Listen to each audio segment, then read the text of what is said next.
Hey guys, it's KJ from the Scariest Movie Ever channel on YouTube. I've been following this really unusual trend for the last few months, and I'm finding an alarming amount of stories coming out where people are literally having intercourse with spirits. And I know it sounds crazy, but just wait till you see what I have to show you. Like, this is a real thing, and it's happening more and more, specifically just over the last few months.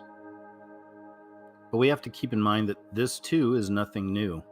Everything works in cycles. There's nothing new under the sun. There's an ancient history to this modern movement. And before I show you these examples, let's take a look at that history, and it takes us all the way back to Lilith. In some sources, she's described as a demon. In others, she's an icon who became one of the darkest deities of the pagans. Lilith is one of the oldest known female spirits of the world. In Jewish tradition, she's the most notorious demon, but in some other sources, she appears as the first woman created on earth.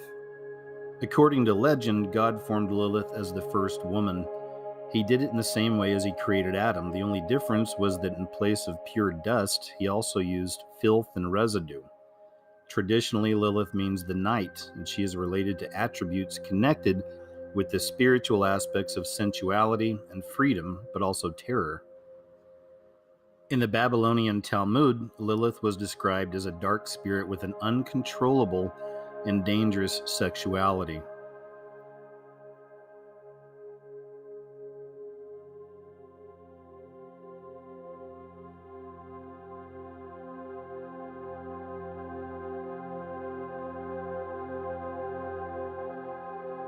She is said to have fertilized herself with male sperm to create demons, and she's also believed to be the mother of hundreds of demons.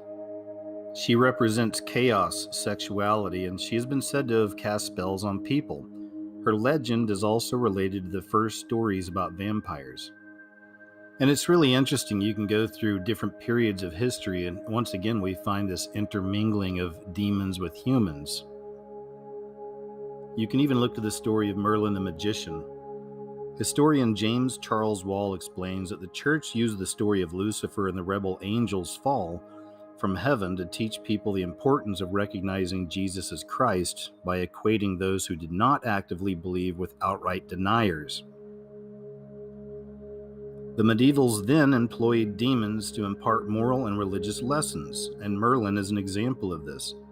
12th and 13th century authors depicted Merlin as a hybrid human demon who overcame his demonic half to demonstrate that defeating demonic temptations was possible.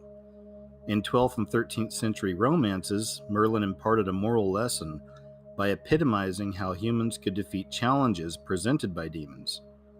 Though this was not Merlin's sole purpose in any work, his portrayal as a human-demon hybrid physically and characteristically carries these undertones.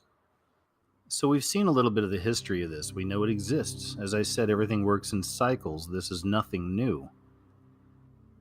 And you see, in many ways, we've been programmed for this for many years. This is predictive programming. This is also social engineering. There is literally a multi-million-dollar industry that's promoting this idea. Some call it paranormal romance. And all of these stories are about humans intermingling with spirits. As it says here, if you like your love stories with a twist of magic, you'll want to check out our list of the best new paranormal romances.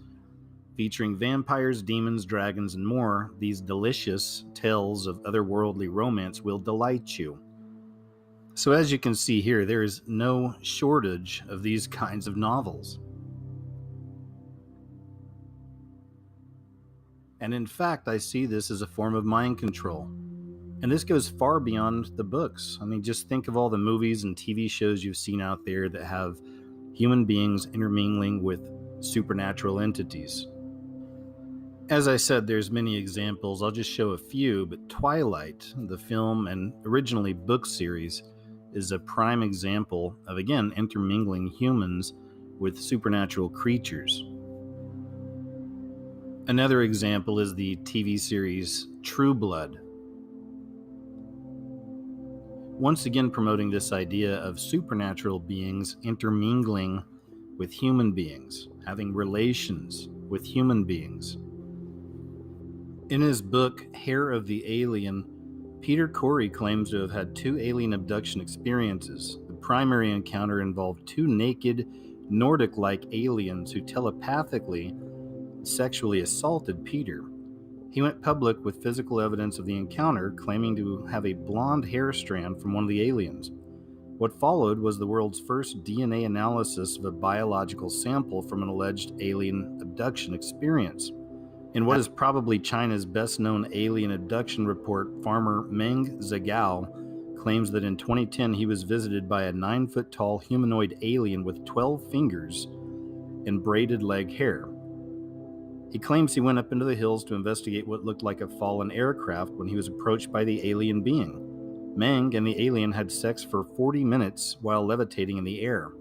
The being returned that night to tell Meng she would bear his hybrid baby in 60 years. Police say Meng passed his lie detector test. Psychic Stephanie Fay claims to have out-of-this-world sex with octopus-looking aliens and cat people.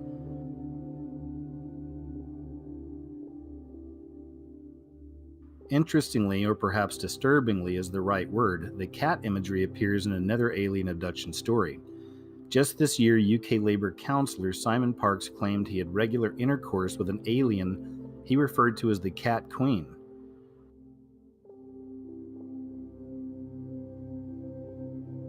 Parkes says he fathered a baby named Zarka with the alien. Parkes also says that he himself is the son of an 8-foot-tall mother alien who has 8 fingers. And here's a recent story. Women in the UK are ditching their male lovers in favor of ghosts. In the past few days, not 1 but 2 women have come out to share their experiences of paranormal passion.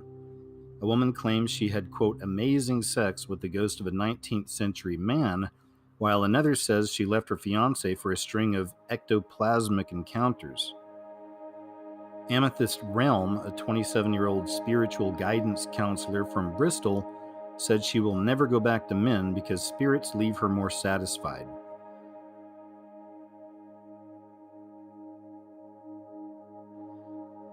She claims to have had sexual encounters with 20 different ghosts since leaving her fiancé 10 years ago.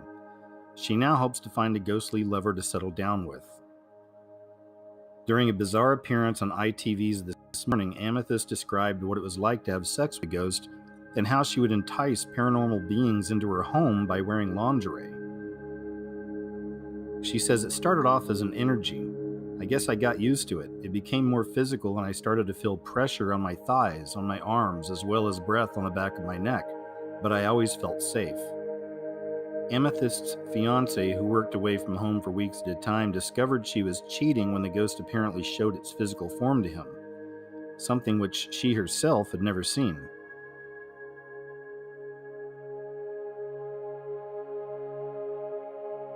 She says, I have got no interest in men now. I have done a bit of research into phantom pregnancies, and there are possibilities where you could have the ghost of a child within you, but people don't know how to carry it on to full term.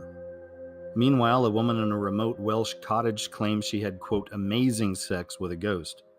Cyan Jameson, 26, says she had sex with a handsome man she had spotted in a historic painting. She had moved into a fully furnished 16th century house after breaking up with her boyfriend of 3 years. She says, everywhere I went reminded me of my ex. I needed a fresh start.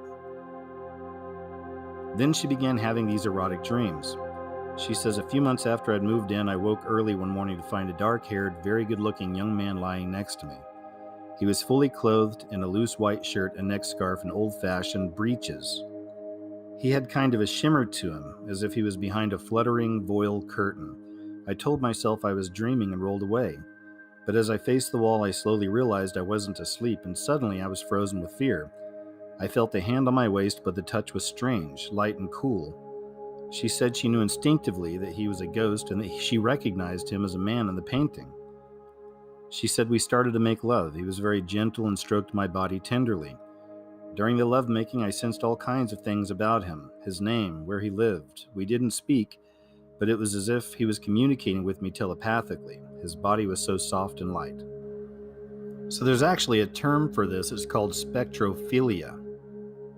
which is derived from exophilia. It's a sexual paraphilia in which individuals derive sexual pleasure and arousal from extraterrestrial, robotic, supernatural, or otherwise non-human life forms.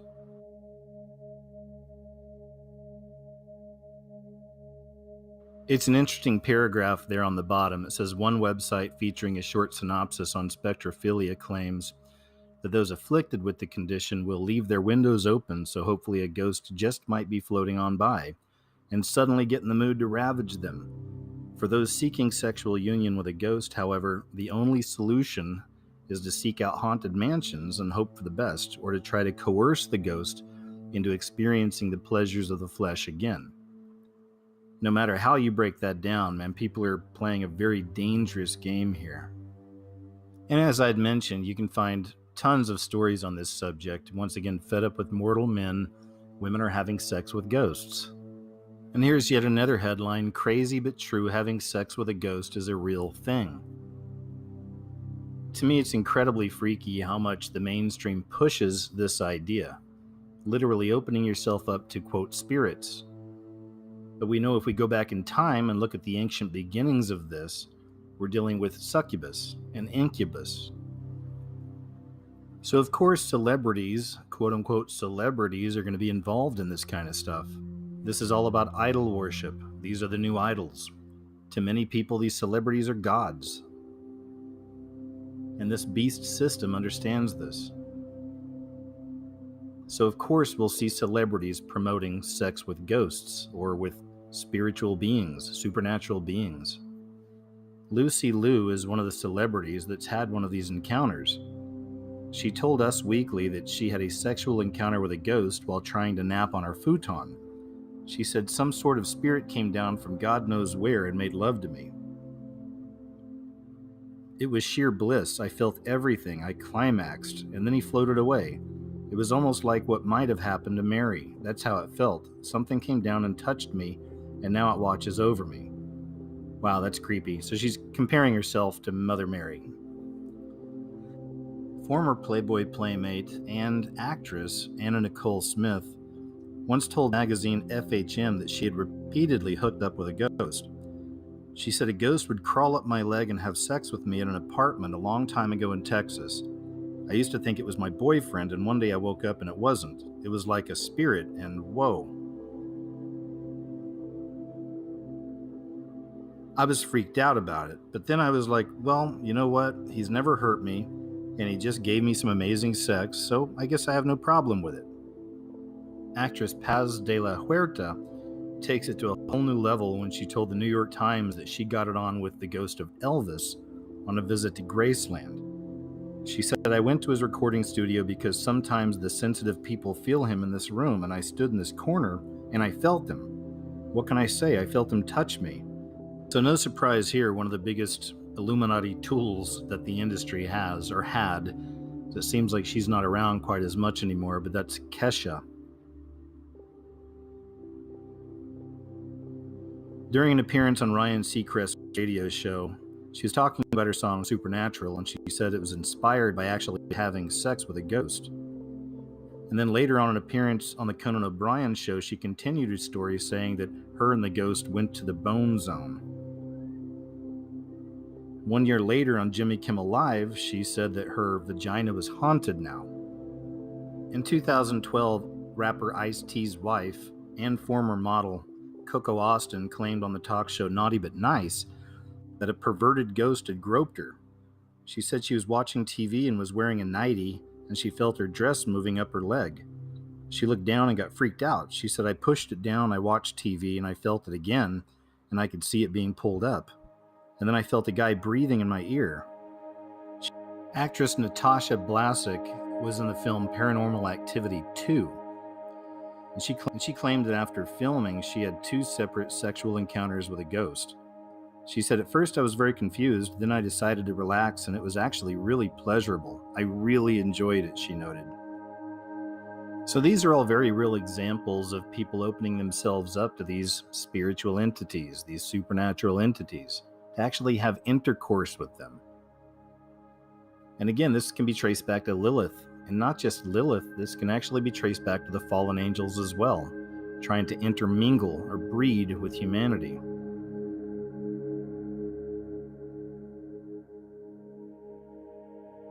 And for me, one of the most dangerous aspects of this modern movement now is how oftentimes I see stories like this where mainstream media just kind of jokes about it. They act like there's nothing serious here, there's really nothing to see.